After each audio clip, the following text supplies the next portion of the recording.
Hey everybody, welcome back to the 11-foot homemade DIY foam kayak.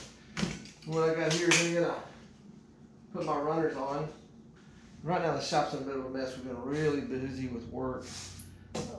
So it is what it is. The shop's a mess. So let's get this thing going. And I forgot to pop my glue bottle up there. The glue cap off my thing.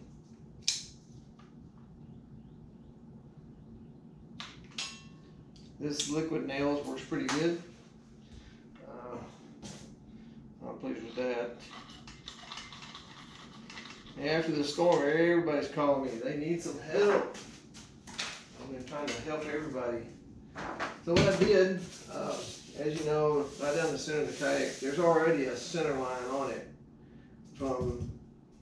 I just happened to cut it within 32 inches, so from the side to here is 16, from here to there is 16. So this is my center right here. I've already taken my sandpaper there and scratched it up a little bit. Scratched the bottom of this up a little bit. Of course you want to dust it some.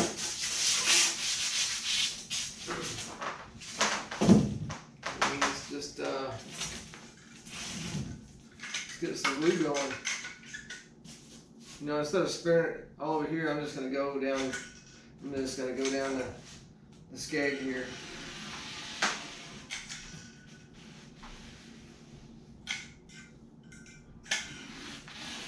You can do it however you want.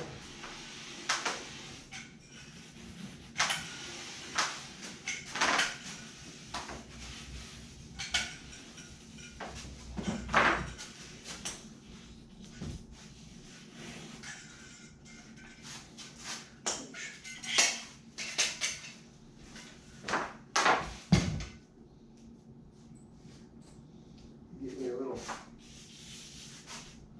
one of these. That doesn't look like it works too good for smearing that out, does it?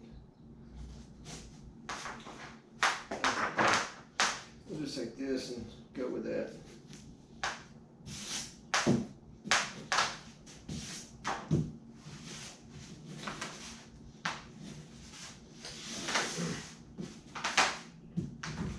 Somebody had asked me, he said, why don't you, instead of putting all that time into a foam kayak, just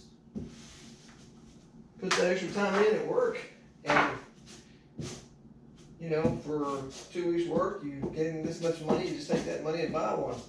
Well, I already have 2 kayaks. I wanted to see if I could build a kayak like this. It's fun. I enjoy doing stuff. It's not really about saving money. To me, it's more about a project. And then also, there's issues of people who don't have the extra money to just go out and buy a kayak. They can do it like this and build this over a period of weeks or months. And remember, make these no longer than 4 inches thick, because that's 2 inches and the bottom's 2 inches. But a person can build this kayak over a period of however long they want to drag it out. And just kind of like a pay-as-you-go kind of thing, instead of having to have all that money up front. I mean, I paid several $100s for our kayaks, and that's had to be paid on the spot when I picked them up.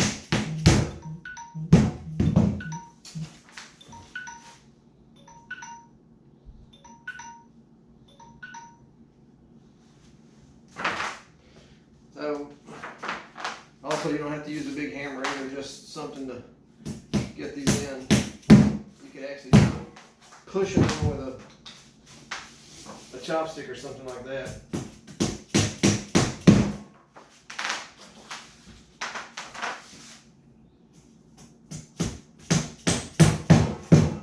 And these little skewers, they're really on it to hold it together while it glue dries, so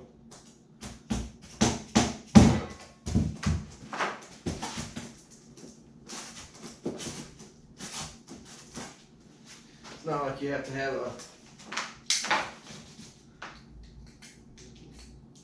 some kind of fancy nails or something.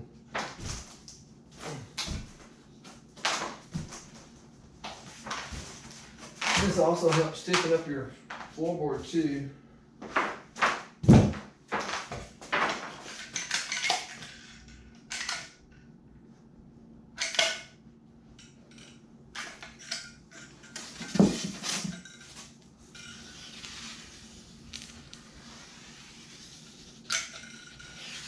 This will take a couple days to dry.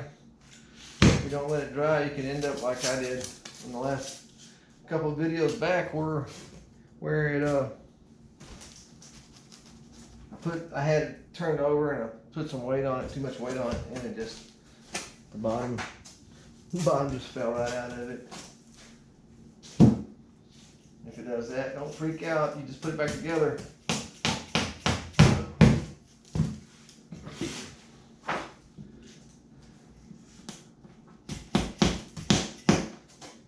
Keep checking your center line. See the center line here and the center line there. And I thought about maybe stopping right about here, but I thought I'll just go ahead and put it all the way up, and then I'll deal with it when I get there, because I really don't know what I want to do yet.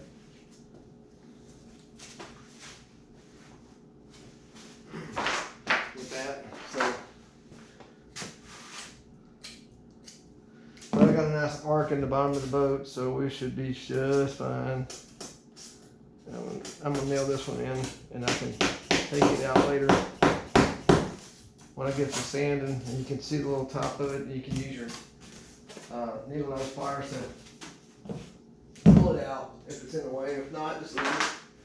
And now we need to decide. Losing glue, look at that.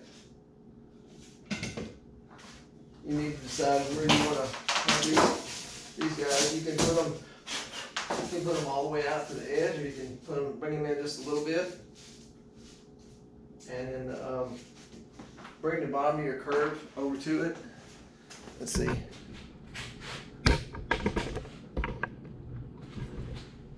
So just make sure that when you measure your distance from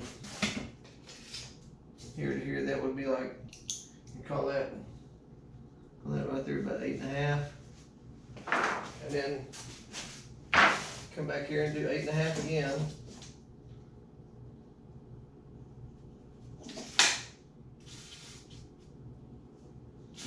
You might want to, look at that butterfinger. I want to put a couple of extra marks in there, because if there's a dent in your phone, what it'll do is it'll throw you off.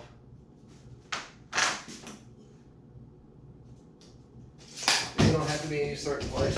What I'm talking about by dent in the foam is, if you look right down at the end of the foam right here, that corner is dented, so if you're measuring off of that, this would not be true.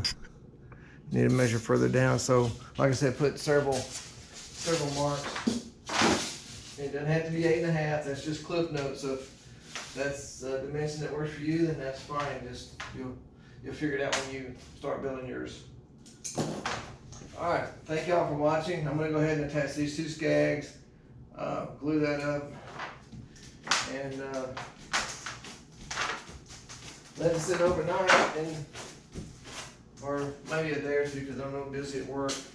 Let it sit a day or two, and then we'll do some shaping on it. So thank you for watching. Please leave a comment, hit the like button. I appreciate it.